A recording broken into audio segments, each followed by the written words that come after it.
Let's talk about right now. Because humanity, you, me, all of us, we're standing at this incredible crossroads. On one path, you've got artificial intelligence and robotics promising a future where literally every human need could be met. No more pointless work, just abundance. But then there's the other path, the one filled with fear. Headlines screaming about job losses, constant surveillance, and losing what makes us human. So, what if the thing that decides which path we take isn't the technology at all? What if it's us? Here's how we're going to break this down. First, we'll look at the crossroads we're at. Then, we'll dive into the science of human intention. Yeah, you heard that right. We'll explore why this knowledge might be suppressed, uncover the architecture of control, understand the battle being fought for our minds, and finally, get to the most important part, your role in all this. All right, so let's set the scene. The entire debate right now really boils down to two completely different stories we're being told about what the future with AI is going to look like. On one side, you have this utopian promise. I mean, just imagine it, a world of automated abundance. AI and robots do all the boring, backbreaking work, and humanity is just free. Free to create, to connect, to explore. But the story we hear way more often is the scary one, right? Mass unemployment, Big Brother watching everything we do, and ultimately, us becoming obsolete. That's the narrative that's plastered all over the news. But here's the question that flips the entire script. What if the most powerful force in this whole drama isn't the AI? What if it's the untapped, almost magical potential of our own minds? Okay, so this idea that our consciousness can shape reality, it might sound a little out there, but let's look at what the source calls the science of intention. And no, this isn't just about positive thinking. There is a very real growing field of research looking into the measurable power of the human mind. A major player in this field is Dr. Joe Dispenza. He's a neuroscientist, and for years he's been working on this wild and, controversial idea that a person, just by using their thoughts, can literally change their own biology, their health, and maybe even the world around them. Now this is where it gets really mind-bending.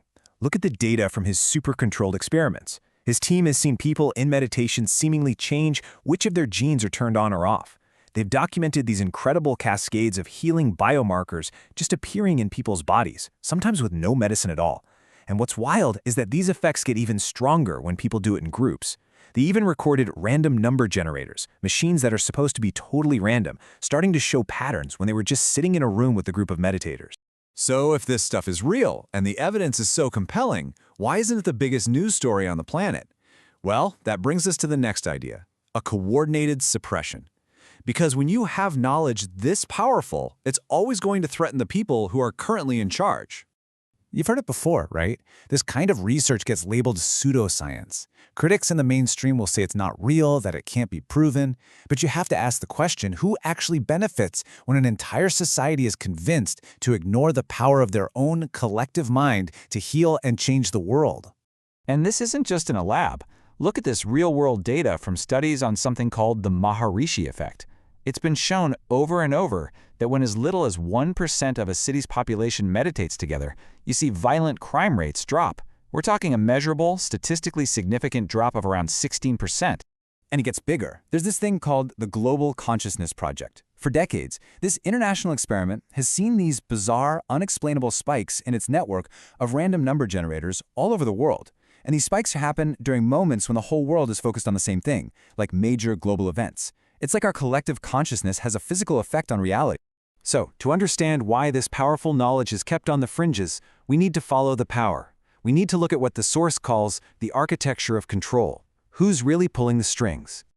Okay, check this out. According to the source material, the vast majority of the world's media companies, the big tech giants, even the corporations that fund scientific research, they're pretty much all owned by the same three investment firms: BlackRock, Vanguard, and State Street. They are the biggest shareholders in basically every company that shapes what you see, what you hear, and what you believe. And that financial power translates directly into political power through groups like the World Economic Forum. And listen, this isn't some secret conspiracy. They say it out loud. The founder of the WEF, Klaus Schwab, has literally said their goal is to penetrate the cabinets of governments all over the world to push their agenda. So you see the fundamental conflict, right? The current system of power is built on scarcity. It's built on control and division. But what happens when technology like AI comes along that can create abundance for everyone? All of a sudden, the old ways of controlling people like jobs and money start to lose their power. That's a huge threat to the old guard. And that takes us to the real battlefield today. It's a war for our minds. Because if you can't control people with force anymore, you control them by managing the stories they believe about themselves and about what's possible. Just think about it. For decades, pop culture has been feeding us a steady diet of fear. From the Terminator to Black Mirror and all the way to today's news headlines, AI and robots are almost always the villain. They are the threat. The source argues this is no accident. It's programming. It's designed to make us afraid of the very future that could set us free. And this strategy is so effective because it works on a biological level. Fear and stress literally trap your brain in these high-frequency beta and gamma waves. When you're in that state, you're stressed out, you have tunnel vision, and you're easy to control.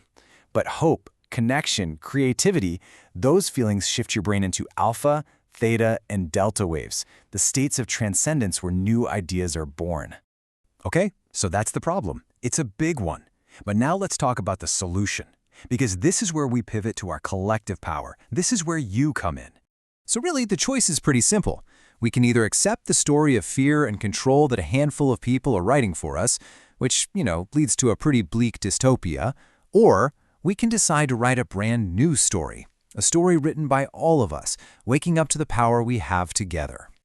So what do? It's actually pretty simple. The source lays out 4 steps. Number 1, share this message. Get this idea out there. Number 2, talk about it with your friends, your family, anyone who will listen. 3, get together with people. Organize groups to meditate and focus that collective intention.